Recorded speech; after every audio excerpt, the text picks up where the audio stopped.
kuasa kita mewakili dan bertindak untuk atas nama Bapak John Pandu ya, Wakil Bupati Kabupaten Solok, yang mana beliau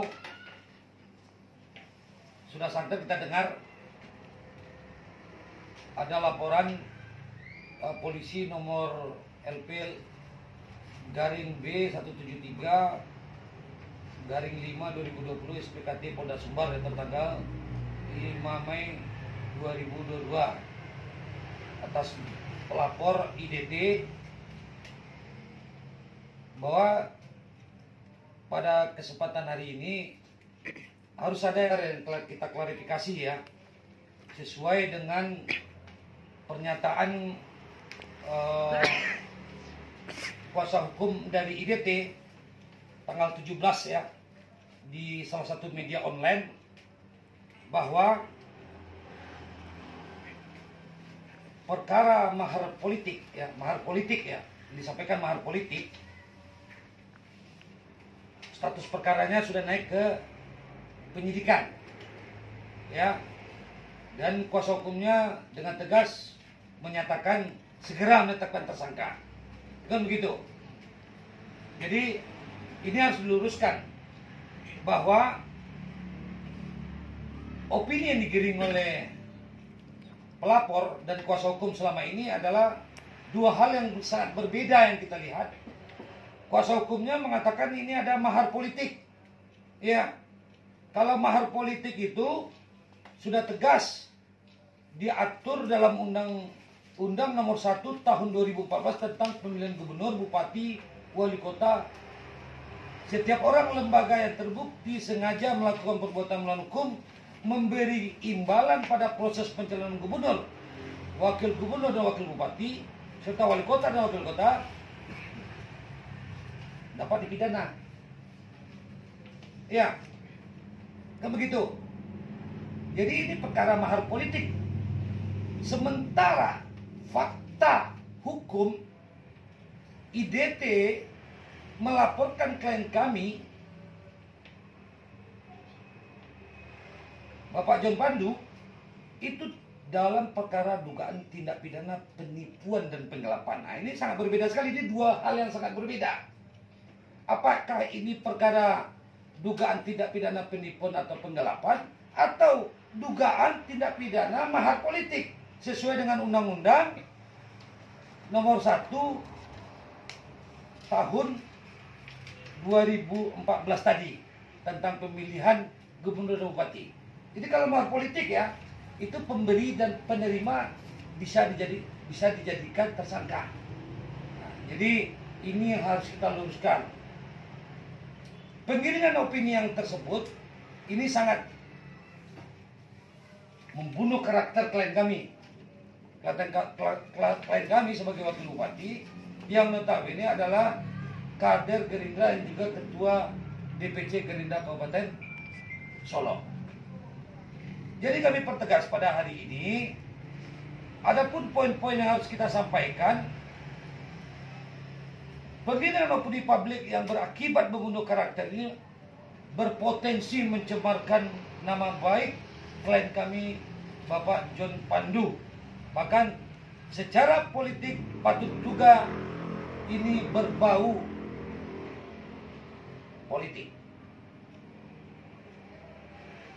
Kalau perkara ini digembor-gemborkan secara redaksional, ini lantang yang disampaikan di media ya. Dan kita catat pada hari tanggal 27 ada di Sumber Fokus.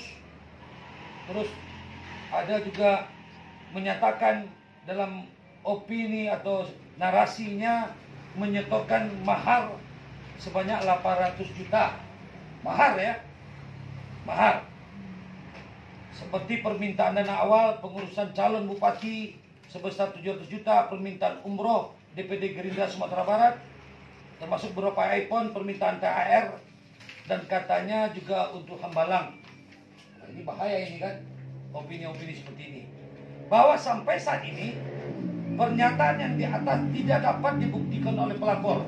Kami sudah cross check kepada penyidik perkara ini tidak satupun kwitansi yang menyatakan mahar politik sebanyak 850 juta yang digiring sampai saat ini.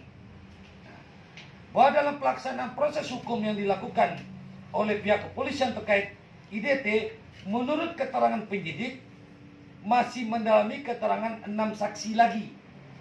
Iya, 6 saksi lagi ya. Jadi kalau perkara sudah naik ke tahap penyidikan, SPDP sudah dimulai penyidikan perkara, notabene yang klien kami saja belum diperiksa sampai saat ini sebagai terlapor. Kok tiba-tiba kuasa hukumnya IDT menyatakan Polda harus menetapkan sebagai tersangka? Ini kan ada proses di KUHAP, Kitab Hukum Acara Pidana. Ini ada proses-prosesnya yang harus dilewati dulu. Ada narasi-narasi dari keterangan-keterangan klien kami dalam wawancara yang sebelumnya. Ada suatu pemberian hadiah misalnya. Ke sini pemberian kepada sini. Notabene itu harus diperiksa dulu kan. Bukan serta-merta ketika perkara ini sudah naik ke tahap penyidikan, orang begitu saja mudah ditetapkan sebagai tersangka. Bisa saja perkara ini di SP3 kan? Kalau tidak cukup hukum, tidak cukup muatan hukum seperti 184 kuat, belum bisa menetapkan seorang sebagai tersangka kalau belum memenuhi 2 alat bukti yang kuat. Kan begitu. Selanjutnya pada hari ini juga sampaikan bahwa kami selaku kuasa hukum perlu kami berikan pemahaman hukum yang harus benar-benar sesuai KUHAP terkait dengan SPDP ini. Keterangan-keterangan saksi, bukti-bukti ini kan harus dipersesuaikan dulu. Setelah klien kami naik perkara ini, keterangan dari kuasa hukum pelapor ya, diperiksa bukti-bukti saksi, setelah itu diadakan gelar, baru nanti penetapan tersangka. Kan begitu. Kalau tidak cukup bukti bagaimana? Kan bisa saja perkara ini di SPDP.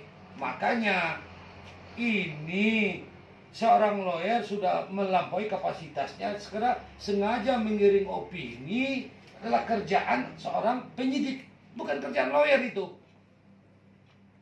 Polisi itu tidak bodoh loh, iya kan? Apalagi zaman-zaman seperti ini, banyak kasus-kasus yang menimpa Polri. Polisi pasti tingkat kehati-hatiannya sangat tinggi terhadap perkara, apalagi ini disorot oleh publik. Dan beliau, klien kami adalah seorang tokoh publik di Kabupaten Solo. Juga harus kita sampaikan bahwa penting kami sampaikan dalam proses rilis ini berkaitan dengan mahar politik yang dituduhkan kepada JPF, maka kami dapat menyatakan secara tegas money politik ya. Kalau money politik itu diatur pada Undang-Undang Nomor 1 Tahun 2014. Sementara fakta hukum ini fakta hukum ya. LP-nya adalah penipuan dan penggelapan, dugaan penipuan dan penggelapan. Hal-hal yang sama diperlukan secara sama dan tidak sama juga diperlakukan tidak sama secara profesional. Jadi kami minta juga kepada penyidik harus profesional, bahwa ada di sini yang harus diluruskan. Jangan ketika statement dari kuasa hukum IDT ini menggiring opini publik, terkesan dia mengintervensi penyidik begitu. Iya kan? Ini harus kita luruskan.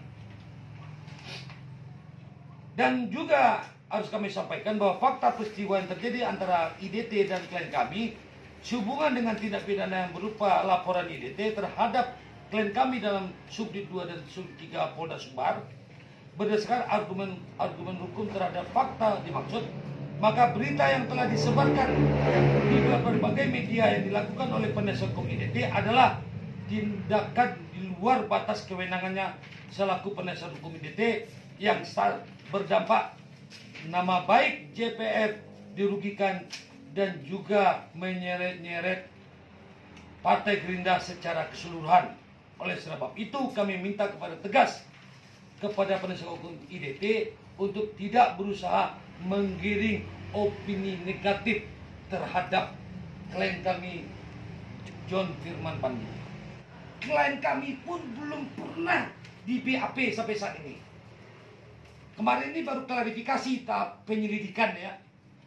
Ya, klien kami belum pernah diperiksa sebagai kok bisa saja kuasa hukum IDT segera ditetapkan sebagai tersangka? Ini kita ini ada KUHP loh, ada aturan yang mengatur semuanya, iya kan? Jadi mungkin itu yang harus kita luruskan, dan ini membuat opini negatif terhadap Bapak John Pandu dan termasuk Partai Gerindra ke depan di Kabupaten Solo. Ya, ini makanya ketika sudah terjadi perselingkuhan hukum dengan politik, maka hukum itu faktualisasinya kami ragukan. Karena mahar politik, saya rasa Polda juga bisa menerbitkan model A kali ya. Ya, temuan kali ya. Iya kan? Ini mahar politik atau apa ini? Kalau mahar politik, ya kedua-duanya bisa kena ya. Kan begitu. Jadi ini sudah banyak nih di media apapun, kita kan udah punya arsipnya nih. Ya kan? Bahwa dia selalu mengirim mahar politik. Mahar politik yang mana? Ya kan? Saya rasa di Partai Gerindra pun yang disampaikan klien kami tidak ada mahar politik di Partai Gerindra. Itu secara hukum ya.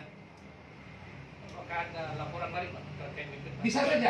Bisa saja ini sedang kami godok dan kami pertajam dulu. Apabila memang sangat merugikan kami, mungkin bisa saja kami akan lapor balik. Ini kan saya lihat dari statement kuasa hukumnya, oh segera tetap tersangka. Emang ini negara kita ini negara apa? Dan saya berharap kepada IDT dan kuasa hukumnya, kita juga harus mengedepankan azas hukum ya. Bahwa persamaan di depan hukum, bahwa kita harus ada azas praduga tak bersalah. Jangan membuat statement yang meresahkan dan membuat opini negatif terhadap klien kami, dirugikan sampai saat ini. Biasanya kami diam saja. Maka saya sebagai kuasa hukum Bapak John Pandu hari ini, saya berteriak keras untuk menyatakan kebenaran ini kepada publik. Ya, itu diatur itu di Kode Etik Advokat ya, bahwa kita harus menjaga suatu perkara itu harus nyaman ya, tidak memberikan hirup pikuk. Jangan gara-gara untuk mencari panggung terus kita menjustifikasi seseorang yang notabene nanti akan merugikan si kuasa hukum tersebut gitu. Maka berhati-hati juga gitu dalam menyampaikan argumen hukum ke publik gitu.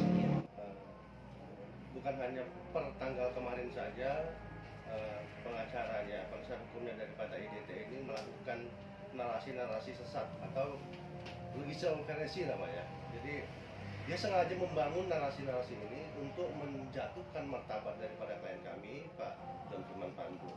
Nah, kita sudah berusaha untuk bersabar, terutama Pak John Pandu sudah cukup bersabar untuk tidak melakukan penyerangan. Tetapi hari ini berdasarkan kesepakatan kita bahwa kita harus melakukan penyerangan. Penyerangan bagaimana? Bahwa pihak sana, IDT sendiri juga, kalau ingin kita lakukan penyerangan, toh kita punya dasar yang kuat terkait dengan mahar. Gitu. Jadi tolong digarisbawahi bahwa kalaupun ingin berperang, mari kita berperang. Tapi kalau ingin berdamai, cabut laporan.